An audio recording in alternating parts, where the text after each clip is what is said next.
The first thing I did after being reborn was to break off my engagement with Ethan Lewis. In my previous life, I had spent most of my years exhausting myself for Ethan, but when I was bedridden with illness, he couldn't even wait for me to pass away. Behind my back, he was already planning a grand wedding with Lily White. Their wedding coincided with my funeral. This time, I refused to be so foolish. While Ethan was busy breaking ties with the Lewis family to avoid marrying me and was running to the White family to serve Lily and her mother, I went straight to the Lewis estate. Emily, marrying into the Lewis family was your grandfather's last wish. It was also a marriage arrangement decided long ago between our families, Mr. Lewis, the family patriarch, said as he pulled out a yellowed marriage contract. I read it over several times, my gaze eventually landing on the man standing behind him. If I have to get married in half a month, then I'll marry him, I said, pointing to Liam Lewis. When I declared that I wanted to marry Liam, the entire room fell silent. Mr. Lewis looked utterly shocked. Emily, marriage isn't a joke. You and Ethan were promised to each other from birth. You grew up together as childhood sweethearts. How can you suddenly refuse to marry him and instead say you want to marry Liam? He wasn't wrong. Since childhood, I'd known that I would grow up to become Ethan's wife. For years, my greatest wish was to marry him, but he never loved me. In my previous life, Ethan only married me because of the Lewis family's arrangements. On our wedding day, the first words he said to me, Emily, since you insisted on marrying me, be prepared for me to never love you in this lifetime. At the time I thought he was just angry. Surely, over time feelings would grow. I refused to believe that after all these years he felt nothing for me. Even after our marriage, I hoped his indifference would eventually melt away. But I was wrong. After we married, Lily moved to the South and became an unforgettable regret in his heart. Even when we were in our 60s, Ethan would sit in his study staring at the love letters he had written to her in his youth, silently weeping. Before I died, he coldly told me, if it weren't for the promise I made to my grandfather, I would have divorced you long ago and married Lily. You ruined us. It was then I realized he didn't just fail to love me. He hated me to the core. He even went so far as to hold a grand wedding with Lily on the day of my funeral. This time, I will never repeat that mistake. Mr. Lewis, I'm not joking, I said firmly. When our families arranged this marriage, they only specified that I was to marry someone from the Lewis family. There was no rule that it had to be Ethan, was there? Liam Lewis was Mr. Lewis's youngest son, born when he was over 50 years old. He was only 5 years older than Ethan. In my previous life, Liam left the Lewis family and moved abroad after Mr. Lewis passed away. I heard he never married. My impression of Liam was vague. He was a quiet and reserved man, always mature beyond his years. Unlike Ethan, he didn't seem to carry the burden of unrequited love or secret infatuations. If I had to marry someone, I might as well choose a man who could treat me with mutual respect. That was far better than a marriage filled with resentment. Mr. Lewis sighed when he saw my determination. You make a valid point, but we still need to hear Liam's thoughts on this. Liam stood tall and composed, his white shirt impeccably pressed without a single crease. When I noticed him furrow his brows, my heart skipped a beat. In my haste to escape Ethan's nightmare, I had completely overlooked whether Liam would accept. But to my surprise, Liam finally spoke. As long as you've thought it through, I have no objections. Hearing this, Mr. Lewis immediately broke into a smile. Great. Then the wedding will proceed as planned in half a month. Everything at the Grand Horizon Hotel is already arranged. I told you I won't marry Emily. Before Mr. Lewis could finish speaking, Ethan burst through the door, anger radiating from him. He shot me a look of utter disdain before turning to his grandfather. Grandpa, this is the modern age. Childhood betrothals are an outdated, feudal tradition. If you don't let me marry Lily, I'll never come back to the Lewis family again. Mr. Lewis slammed the table in anger, his response drowning out the radio playing in the background. How many times do I have to tell you? A woman like Lily who had a child out of wedlock has no place in the Lewis family. Do you have any idea how much ridicule my old comrades put me through because of your behavior? You're embarrassing this family, Ethan. Ethan, utterly blinded by his obsession with Lily, refused to tolerate anyone criticizing her, even if it was his grandfather. I don't care what you say. In this life, I'll only ever marry Lily. If you don't approve, I'll move into the dorms at work and never set foot in the Lewis house again. As Ethan stormed past me, he sneered venomously. You can go ahead and complain to Grandpa all you want. It won't make a difference. I'm never going to marry you. You'd better give up on that idea. It turns out Ethan thought I had come to the Lewis estate to pressure him into marrying me. Little did he know my greatest wish in this life was to stay as far away from him as possible. Don't go after him, Mr. Lewis called out to the butler, taking a sip of tea to calm his frustration. He's spoiled beyond reason. If he wants to sever ties with this family over a woman, then let him. True to his word, Ethan moved out of the Lewis estate and into his dorm at work. At the school cafeteria, I often saw him with Lily. Some colleagues who were close to me voiced their indignation. Emily, it's bad enough that Mr. Lewis brought Lily into our school as a substitute teacher. Now that they're planning to get married, they're practically inseparable. Anyone who doesn't know better would think she's the one marrying him. I merely smiled faintly and continued eating my lunch, not bothering to respond. What? A colleague asked, leaning in closer. It doesn't matter, I replied softly, shaking my head. I wasn't about to stir up any drama before marrying Liam. As for Ethan and Lily, they no longer had anything to do with me. Since I wasn't marrying Ethan, I had no reason to stay in the new house Mr. Lewis had prepared for us. Out of sympathy, he had allowed me to live there alone because it was close to the school and in a safe neighborhood. Now that things had changed, I decided to move out. But when I returned to pack my belongings, I found them tossed haphazardly into the hallway. Miss Taylor, you're back. I'm so sorry, but Ethan asked me to move in with my daughter. There wasn't enough space, so I had to put your things in the hallway for now. Lily stood in the doorway, her arms crossed, dressed in a floral print dress. Her posture exuded the air of a hostess. You know how crowded these apartment blocks can be. Ethan couldn't bear to see us struggling, so he asked you to move out. I hope you don't mind the inconvenience. In my previous life, Ethan had done the same thing, bringing Lily into our new home and forcing me out. Back then, I had been devastated, heartbroken, and demanded answers from him, screaming and crying about why he would let another woman sleep in our home. His response, a cold, mocking laugh. We're not even married yet. When did you get the right to dictate anything about a Lewis family property? This time I felt nothing. Without a word, I quietly began gathering my belongings. My silence seemed to unsettle Lily. You're not jealous? She asked, her voice tinged with disbelief. Aren't you afraid Ethan will end up marrying me instead of you? I looked up, my gaze cold as ice. A whore and a dog, a match made in heaven. Lily's face turned red with anger as tears welled up in her eyes. Who are you calling a whore? She screamed. That moment Ethan appeared. Seeing Lily crying, he immediately jumped to conclusions. Emily, all she asked was for you to move out temporarily. Did you really have to bully her like this? Or is it that you're just after the Lewis family's money and can't stand losing your meal ticket? Ethan's arrogance and self-importance were unbearable. Once he made up his mind, no one could change it. I didn't want to waste another moment entangled with them. Without a word, I turned and walked away. I could still hear Ethan shouting behind me, his voice sharp and relentless. Emily Taylor, a woman like you doesn't stand a chance of marrying me. Don't even dream about it. I'm not going to the wedding in half a month. You can count on being humiliated. After moving back to the employee dormitory, I avoided any interaction with Ethan and Lily. Still, rumors about the two of them flooded the school.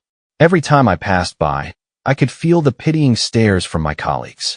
A week later, the principal summoned me to his office, looking grave as he gestured to a letter on his desk. Miss Taylor, someone has filed a report accusing you of plagiarism during the teachers' writing competition. This is a serious matter, and the higher-ups are paying close attention. The accusation came out of nowhere, and I felt completely blindsided. Principal, every single word in that article was my own. How could it possibly be plagiarism? And who exactly did I plagiarize? The principal sighed, clearly frustrated. The accuser provided drafts and outlines as evidence. Even if I wanted to suppress this, I can't. I think it's best if you take a few days off while this is being addressed. The words hit me like a thunderclap. Numbly, I stumbled out of the office, only to see Lily standing nearby, a smug smile curling her lips. In that instant, everything clicked. Most of my belongings had been left in the new house. Other than Lily, there was no one else who could have taken my drafts to accuse me of plagiarism. It was you, I said, glaring at her. Lily didn't even try to deny it. Seeing that no one was around, she smirked. Yes, it was me. So what? It's your fault for leaving your things lying around. My hands trembled with anger, but Lily only looked more pleased with herself. Emily, you took my man, so don't blame me for taking your job. If you don't leave, how am I supposed to get promoted from a substitute to a full-time teacher? So that's what this was all about. As I was about to argue further, the principal called her into his office, leaving me no choice but to file an appeal. However, when I brought the matter to the higher-ups, they told me, "We already have proof that your work plagiarized an original submission. All you can do now is wait for the decision." The decision came quickly. I was fired. The principal told me that if it weren't for my prior contributions to the school, they would have made an example of me in a public disciplinary meeting. How laughable. The real author was expelled while the plagiarist basked in success and received a promotion. That same evening, Ethan held a celebratory dinner for Lily's promotion. I wasn't invited, but I went anyway. When I arrived, I picked up a glass of wine and poured its contents directly onto Lily's head. Gasps filled the room, and Ethan grabbed me, dragging me out of the restaurant. "Emily Taylor, are you insane? It's just a teaching position. Lily is a single mother. Do you know how hard her life is? Can't you just let her have it? If you still want to marry me, stop making things difficult for her." So Ethan knew all along that I was the one who had been plagiarized. In fact, it was likely that he was the one who helped Lily fabricate the evidence. Without thinking, I slapped him hard across the face. "Ethan Lewis, you make me sick. Don't worry, I wouldn't marry you in 1,000 lifetimes." Ethan, however, dismissed my words as mere spite. In his mind, he was so certain of my devotion that he believed I could never truly let him go. I thought he'd never admit fault, let alone apologize, but 3 days later Ethan did something I never expected. He came to me to make amends. "Emily, Lily just wanted to stay at the school so badly that she acted impulsively and took your drafts. I'm here to apologize on her behalf." After being fired, I returned to my old apartment in the crowded tenement block. When Ethan came to see me, he looked uneasy standing in the bustling courtyard. Lily's been reported for getting her position at the school through backdoor connections. I admitted to pulling some strings, but Lily has the ability to hold her position, doesn't she? Ethan argued. "Her ability?" I scoffed coldly. "You mean the ability to accept bribes from parents or turn a blind eye to the children of wealthy families?" I stayed silent after that, simply staring at Ethan. "If you come forward and confirm that Lily wrote that article and that you plagiarized it, she'll be able to stay," he pleaded. It was the first time Ethan ever apologized to me, but it was for another woman. Worse, he had the audacity to make such a shameless request. "Get out," I said, turning my face away, unwilling to waste another word on him. The day after tomorrow was my wedding with Liam, and there was still so much to prepare. I had no time for this nonsense. Ethan, however, seemed wounded, as though his pride had been cut. "It must have been you who reported her, right?" he accused. "Emily Taylor, you're such a despicable woman. Let me tell you, if you help her this one time, I'll agree to marry you. You'd better think carefully about this." To Ethan, marrying me was apparently some kind of charity. Unfortunately for him, I didn't care. The next day, a close colleague insisted on taking me out for a meal. "You know how foreigners love their bachelorette parties. Let's give you one too," she said playfully. Unable to turn her down, I went with her to a restaurant. While heading to the restroom, I overheard a familiar voice coming from the private room next door. It was Ethan's. "If it weren't for Lily, I'd never agreed to marry that woman. Just looking at her makes me sick," he said. Peeking through the slightly open door, I saw Ethan with his arm wrapped around Lily, speaking with a sickening devotion. "Don't worry, I'll never love anyone but you. Marrying her tomorrow is just to placate my grandfather and keep you in the school." Lily blushed and leaned shyly into his chest while their friends teased them. Emboldened by a few glasses of low-alcohol wine, Ethan seemed completely shameless. For a moment, I felt a sharp sting of betrayal. I thought I was numb to Ethan's behavior, but hearing him belittle me so casually in front of another woman still hurt. So this was Ethan in his 20s, arrogant, foolish, and utterly laughable. How had I spent decades married to this man? A bitter smile crept onto my lips as I whispered to myself, "Ethan, your presence at tomorrow's wedding won't be needed." The next day, my wedding to Liam proceeded as planned. Guests initially seemed startled when they realized the groom wasn't Ethan, but the prestige of the Lewis family kept them from commenting. Instead, they offered polite smiles and words of congratulations. As Liam and I made the rounds to toast the guests, Ethan arrived late, accompanied by Lily in a long red dress. It was exactly like my past life. Back then, Ethan had intentionally disappeared on our wedding day, turning me into a public joke. If not for Mr. Lewis stepping in to maintain order, I might have broken down entirely. Not only that, but Ethan had brought Lily to the ceremony, dressed in an outfit similar to mine, standing boldly by his side for all to see. It was a blatant humiliation that I had swallowed in silence in my previous life, but this time was different. Ethan's expression turned to shock when he saw Liam standing beside me dressed as the groom. "Uncle Liam, why are you wearing a groom's suit?" Liam raised an eyebrow and replied calmly, "Because I'm the groom. What did you expect me to wear? But look at yourself. You reek of alcohol and still in yesterday's clothes. What kind of impression are you trying to make?" Ethan's eyes widened in disbelief, his expression frozen. "What's going on? Isn't today my wedding day?" Ethan demanded, his voice trembling with disbelief. Mr. Lewis chuckled coldly, slamming his cane against the floor with a resounding thud. "You didn't want to get married, didn't you? Well, now you've gotten your wish. What are you complaining about?" Ethan shook his head in frustration, then turned sharply toward me. "Emily Taylor, did you say something to Grandpa and Uncle Liam? Or did you pull some kind of trick? I knew you couldn't be trusted." Before I could respond, Liam stepped forward, placing himself protectively in front of me. His voice carried an unyielding authority. "Emily Taylor is not someone you can address so casually. Based on seniority, you should be calling her Aunt." Ethan stumbled back in shock, nearly knocking Lily off balance. "Ethan, this is wonderful," Lily exclaimed, her face alight with hope. "If your grandfather isn't forcing you to marry Emily, then we can finally get married." Her words practically screamed her ambition to marry into the Lewis family.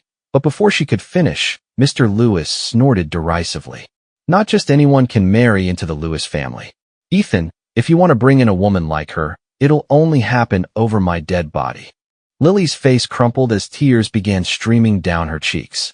She bit her lip, clearly unable to accept the humiliation. "Ethan, you promised to marry me. How can you let your family insult me like this?"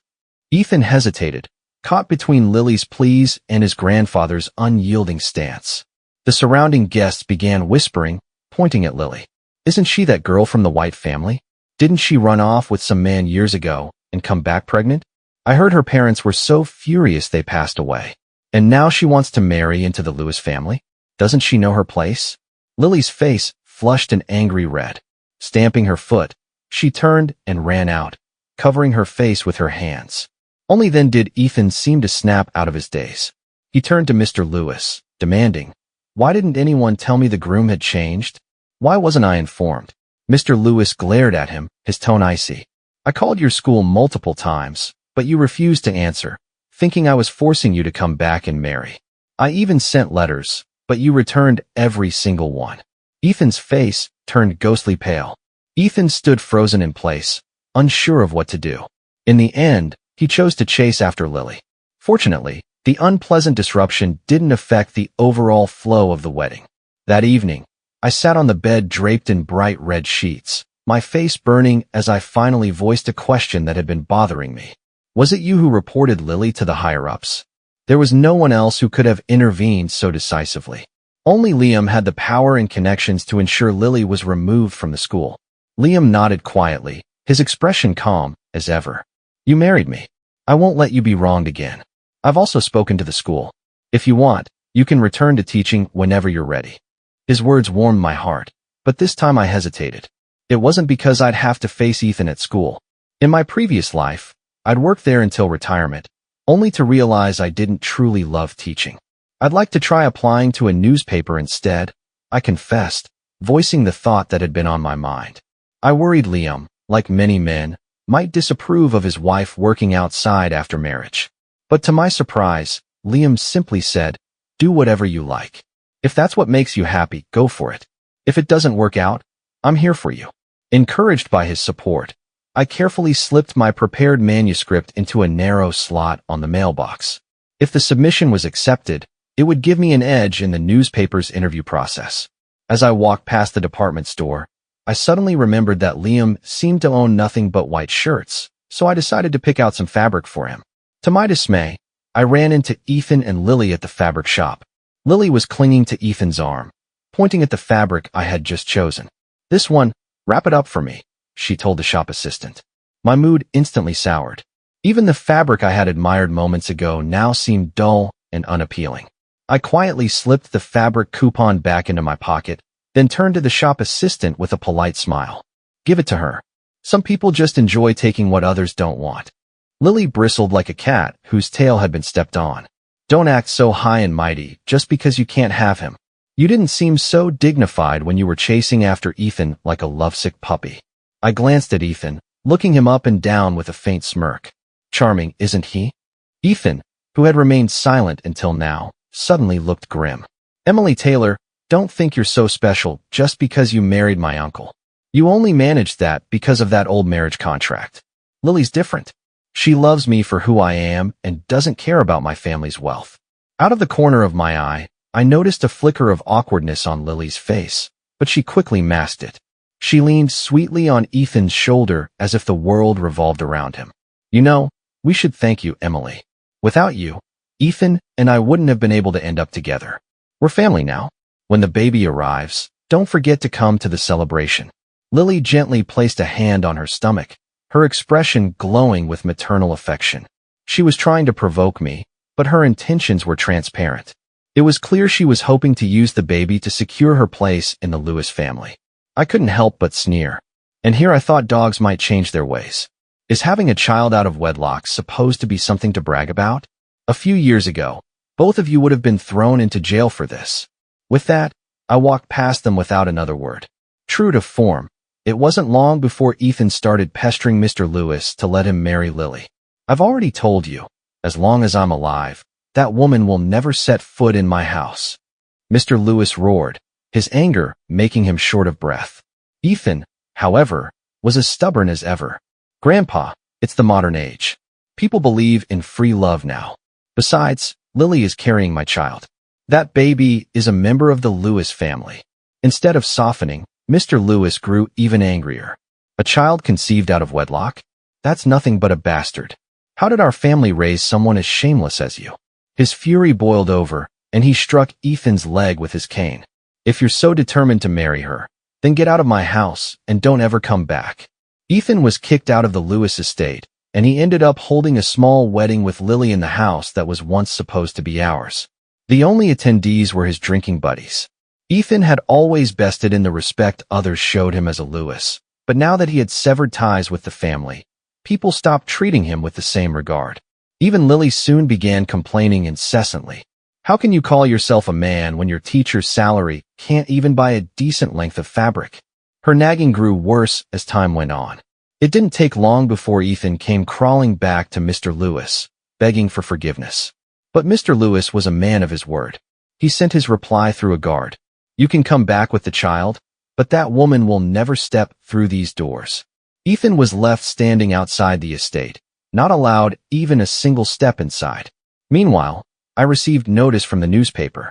I had been hired and would start work next month. Life finally seemed to be looking up.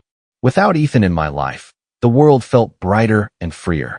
One day after work, as I walked home, I overheard some colleagues gossiping nearby. "Have you heard? That grandson from the Lewis family got cheated on." "Yeah, I heard too. The guy involved was the principal from the school next door, caught in bed, no less. And they say when the wife caught them, Lily and the principal didn't even have clothes on." Hearing that, I couldn't suppress a smirk. It seemed karma had finally caught up with Lily and Ethan. Such a scandal in an era with limited entertainment spread like wildfire. The principal's wife, a fiery woman, caught them in bed together and sat on the floor wailing loudly, ensuring every neighbor nearby heard every detail. Lily's affair with the principal was clearly an attempt to return to her teaching job. After all, Ethan's salary could barely support her and her daughter, let alone provide for the baby she was carrying. This wasn't a minor issue. The principal's wife called her family, who dragged both Lily and the principal to the police station. The principal, accused of inappropriate relationships, was fired from the school. Lily, being pregnant and unemployed, was let off with a warning after a brief scolding. But the principal's wife wasn't done. She took her revenge to Ethan's doorstep, throwing buckets of waste at his house and employing every disgusting tactic she could think of to humiliate them. Ethan, already embarrassed by Lily's actions, couldn't take it anymore. He finally knelt before Mr. Lewis, his pride shattered. "Grandpa, I was wrong," Ethan admitted, bowing his head in a rare display of submission. Though still angry, Mr. Lewis couldn't bear to completely abandon his grandson. Ethan was allowed back into the family, but the entire ordeal made any interaction with him deeply uncomfortable for me. "Emily, I was wrong about everything. I didn't realize Lily was that kind of woman," Ethan said awkwardly, his voice filled with regret. In my memory, Ethan had always been proud and self-assured, even as he aged. But now he seemed 10 years older, his back hunched under the weight of the rumors and humiliation. "It's all in the past," I said lightly, my tone devoid of emotion. Once I might have hated Ethan, but now as I stood by Liam's side, doing work I loved and watching Ethan reap what he had sown, I realized I didn't care enough to hate him anymore. You only hate the things you care about. Indifference had replaced that anger. "Emily," Ethan hesitated before continuing, "I know there's no real affection between you and my uncle. The mistakes I made in the past, let's fix them. You and I, we were childhood sweethearts. If you're willing to divorce him, I can stop." I cut him off sharply. "Do you think I'm some object you can summon or discard at will? How pathetic that only after being abandoned and humiliated you finally thought of me." I looked him directly in the eye, my tone firm and unwavering. "Ethan, I'm happy now. Who says I don't have feelings for Liam? He's 1,000 times, no, 10,000 times better than you. And don't forget your place. Next time we meet, address me as Aunt." With that, I turned and walked away, not sparing him a single glance. It was time to discuss moving out with Liam. Living under the same roof as my ex-fiancé wasn't exactly ideal, and I didn't want to become the subject of gossip. As I rounded the corner, a pair of strong arms suddenly pulled me into a warm embrace. It was Liam. "We'll move out," he said firmly. I wasn't sure how long he'd been listening, but his tone was resolute. I looked up at him, teasing, "Are you jealous?" Liam didn't reply, but I caught sight of the faint redness on his ears. The move went smoothly. Mr. Lewis, ever understanding, had no objections when Liam informed him of our decision. But just as we were finalizing the move, an unwelcome visitor showed up at the Lewis estate. "Ethan Lewis, get out here." Lily's voice rang out, shrill and piercing. Her stomach was noticeably round now, her floral dress strained against her growing figure, looking ill-fitted on her swollen frame. "You're responsible for my pregnancy," Lily shouted, her tone both accusatory and desperate. "You left me out here alone and pregnant. Have you no shame? If you don't come out, I'll report you for harassment. I'll barge in if I have to. Let's see who dares to stop me with my pregnant belly at the Lewis estate gates."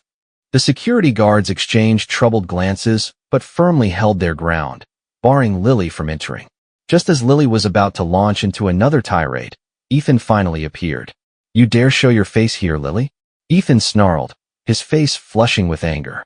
"You've been out disgracing yourself, and now you have the nerve to come to my family's home?" Ethan's face was a deep red, his rage barely contained. If it weren't for the guards holding him back, he might have done something rash. "Disgrace myself? Everything I've done was for our family." Lily shot back, her voice shrill. "Do you think I'd have stayed with you if you weren't part of the Lewis family? You're nothing but trash, cast out by your own kin. If I can't go back to teaching, how are we supposed to survive on your measly salary? Should we starve?" Ethan seemed stunned, as if he was seeing Lily's true colors for the first time. He opened his mouth, but couldn't form a response. I stood off to the side, watching the chaos for a moment, but quickly lost interest. Their back and forth was pathetic, and I had more important things to do, like finishing the move. Just as I turned to leave, Lily darted toward me, grabbing my arm tightly. "Emily Taylor, this is your doing, isn't it? You're the reason Mr. Lewis won't let me into the family." Her grip was firm, and I couldn't immediately shake her off. I glanced around, searching for Liam, but he was nowhere in sight. Panic crept in. "What are you talking about? Let go," I demanded, but Lily ignored me, her voice growing more venomous. "Seeing me like this must make you so happy, doesn't it? Just because you married Liam doesn't mean you're any better than me. At the end of the day, we're both women who rely on men to climb up in the world. If I'm miserable, Don't think you'll have it easy either. With a hateful glare, Lily shoved me hard. Whether it was intentional or not, I stumbled and hit my head against a stone. Darkness consumed my vision. When I opened my eyes, the first thing I saw was Liam's guilt-ridden face. His normally smooth chin was covered in stubble, and the fatigue in his eyes made it clear he hadn't rested in a long time. Emily, you're awake. I'm so sorry. I didn't protect you like I should have. I swear I'll never let anything happen to you again. Are you in pain? Does your head still hurt? It was the first time I'd heard Liam say so much at once.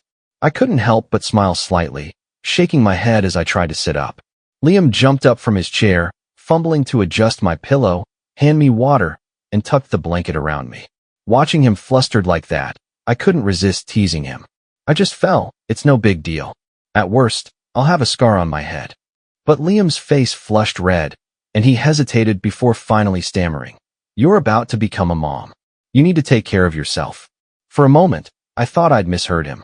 My heart raced as I stared at him, searching for confirmation. What did you just say? Are you serious? We're having a baby. Liam nodded over and over, his expression gentle but filled with joy. The realization washed over me. I was pregnant. For the first time in 2 lifetimes, I was going to be a mother. Happiness surged through me, almost surreal in its intensity. That bliss was interrupted by a knock at the door. Uncle Liam, I need to talk to her. Ethan's voice called out from outside. Liam looked at me, silently asking for permission. I gave him a reassuring nod, and he reluctantly left the room. Before he closed the door, I noticed the edge of Ethan's coat peeking around the corner. Emily, I'm sorry, Ethan said as he stepped in, his voice heavy with guilt. I never imagined she would hurt you like that. I stayed silent, watching him with an unreadable expression as he continued. I know I've done so many things to hurt you in the past. These past few days, I've been reflecting on everything that happened between us and finally realized your worth. But now it's too late. The words Ethan spoke barely registered with me. I had already said everything I needed to during our last conversation. He should know by now that once I make a decision, I don't change my mind, especially now that I'm carrying Liam's child. So his visit clearly wasn't just about an apology. Seeing that I remained silent, Ethan finally revealed the true reason for his visit. I know you won't forgive me, but I'm begging you. Please help Lily. Grandpa is furious and her life is going to be miserable from now on. But she's pregnant with my child. That baby is a Lewis. Please, Emily. I'm asking you to talk to Grandpa on her behalf. His face was etched with pain, his eyes filled with desperation as he pleaded with me. Please, Emily. I swear I'll make it up to you. Looking at him, I couldn't help but feel a flicker of pity. Ethan wasn't just betrayed. He had been made a complete fool. But my sympathy didn't extend to protecting his so-called innocence. I let out a faint chuckle, which seemed to light a flicker of hope in Ethan's eyes. However, my next words extinguished it completely. Since you're my nephew, I'll give you some advice as an elder. You should get a paternity test, and if that's not possible, maybe you should have your own health checked. I paused, remembering how in my previous life, despite Ethan's lack of affection for me, we still had the closeness of a married couple. Yet we never had children, not because of me, but because of him. He was infertile. So when I learned of Lily's pregnancy back then, I knew immediately that Ethan had been thoroughly deceived. In the past, I chose to stay silent, thinking it wasn't my problem. But now that Lily had come after me, I saw no reason to hold back. Ethan's eyes widened in disbelief at my words. He stammered, questioning why I would say such a thing. At first, he dismissed it as nonsense, but as he continued to press me for answers, I stayed silent. The more I refused to elaborate, the more shaken he became. Eventually, he lost all composure and ran out like a madman. The next time I heard Ethan's name, it was in the newspaper. He had killed Lily in the very house that was once meant for our marriage. He had lit a brazier and died alongside her. By the time anyone discovered them, they were already gone.